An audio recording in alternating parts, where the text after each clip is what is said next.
दोस्तों हमने और आपने अच्छे से देखा कि जब सत्ता का नंगा नाच जब होने लग जाए तो हालात कैसे बनते हैं।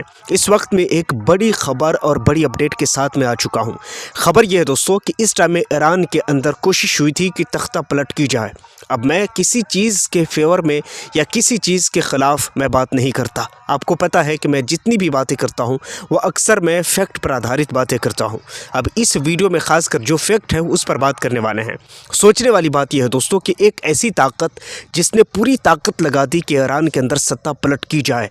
हालांकि जब उससे पूछा गया कि आप ईरान के अंदर क्यों तख्ता पलट करना चाहते हैं तो उसने इंटरव्यू में आकर कहा कि हम इसलिए चाहते हैं तख्ता पलट करना क्योंकि वहाँ के प्रदर्शनकारियों पर वहाँ के सत्तारूल, वहाँ के सत्ता पार्टी, वहाँ के सत्ताधार पार्टी वहाँ के लोगों पर जुल्म कर रही है। मुझे याद आता है जब जुल्म का शब्द यहाँ लगाया जा सकता है तो जुल्म का शब्द गज़ा के लिए क्यों नहीं लगाया जा सकता। जब जुल्म का शब्द अगर यहाँ चयन किया जा सकता है तो जुल्म का शब्द ईरान बल्कि सूडान के अंदर क्यों नहीं चयन किया जा सकता है। अब आप फिर कहेंगे कि मैं ईरान का पक्षधर हूँ, मगर ये कहना आपका गलत होगा जबकि आपने पूरी वीडियो भी नहीं देखी है। सोचिएगा दोस्तों मेरी कई सारी बातों को। आप सोचिए कि ईरान का तख्ता पलट ज़रूरी क्यों है। आखिर ईरान में आयतुल्लाह अली ख़ामनेई जो इस वक्त सत्ता में हैं, जो इस वक्त रूल कर रहे हैं, वो क्यों नहीं, उसके अलावा दूसरे लोग क्यों। हालांकि आपने देखा होगा कि जैसे ही ईरान के अंदर प्रदर्शन होता है, प्रदर्शन के फ़ौरन बाद अमेरिका के वाशिंगटन में बैठे रज़ा पहलवी जो कि एक यहूदी माइंडेड आदमी है, यहूदी सोच थिंक वाला आदमी है, उस आदमी ने पूरी तरह एक्टिव होकर ईरान की जनता और उन विद्रोहियों का साथ दिया जो ईरान के सरकार के ख़िलाफ़ बात कर रहे थे। उसने खुलकर कहा कि जो ईरान की जनता कर रही है वो सही कर रही है। सोचिए, मैं इसे अब भी ज़ाती इंटरेस्ट और फ़ायदा न कहूं तो फिर क्या कहूं।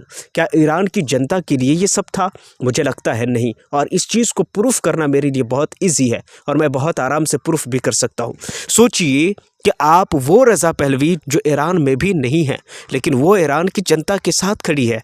वजह सिर्फ इतना है कि उनको सत्ता चाहिए। अब ईरान के लोग कितने कहाँ कैसे मारे गए, अब ये जो सत्ता का खेल है वो आप अच्छी तरह जानते हैं। मगर इन तमाम बड़ी ताकतों के बाद भी ईरान की सरकार ने जिस होशियारी और चतुराई के साथ उन लोगों का मुकाबला किया और उन लोगों को पीछे हटने पर मजबूर कर दिया है, मैं कहीं ना कहीं ईरान की सरकार को मैं ग्रेट उनको बोलना चाहूँगा।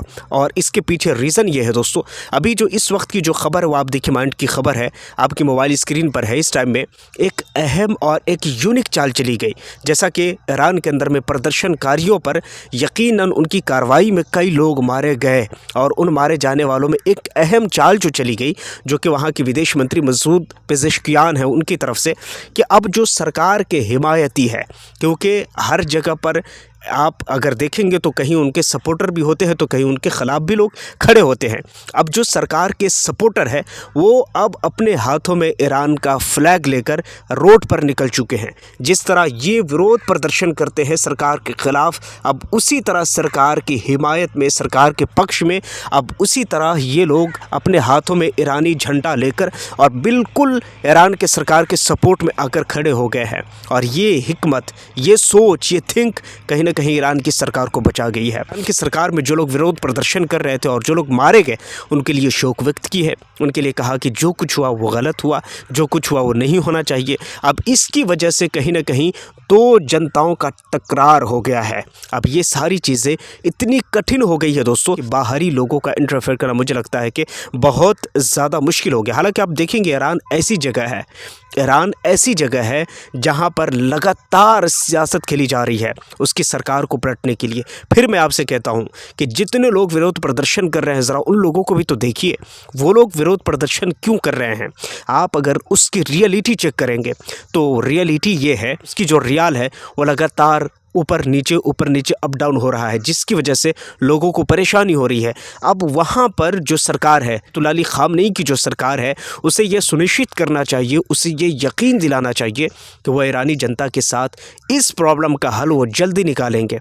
मगर आज जो कई सालों से बैठे हैं, मगर इन तमाम चीज़ों के बाद भी वो इन हल को नहीं निकाल सके।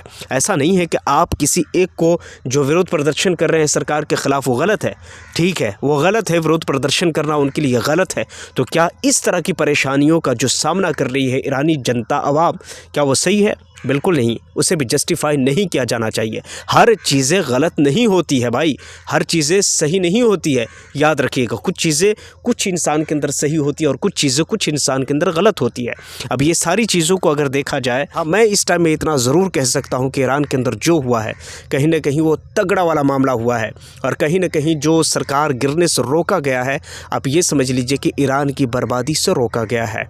अब आगे देखते हैं किस तरह की खबरें आती हैं, मगर ये जो चाल चली गई है सरकार बचाने की, क्योंकि एक तरफ आप सरकार के खिलाफ प्रोटेस्ट कर रहे हैं और दूसरी तरफ सरकार की हिमायत, सरकार के पक्ष में लोग प्रोटेस्ट कर रहे हैं। अब ये दोनों लोग आमने सामने खड़े हैं।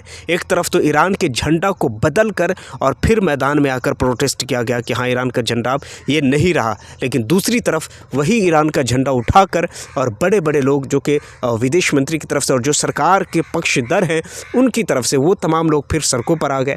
खैर, ये बहुत तगड़ी वाली स्ट्रेटजी है जिसका मैं ग्रेट और सल्यूट करता हूँ।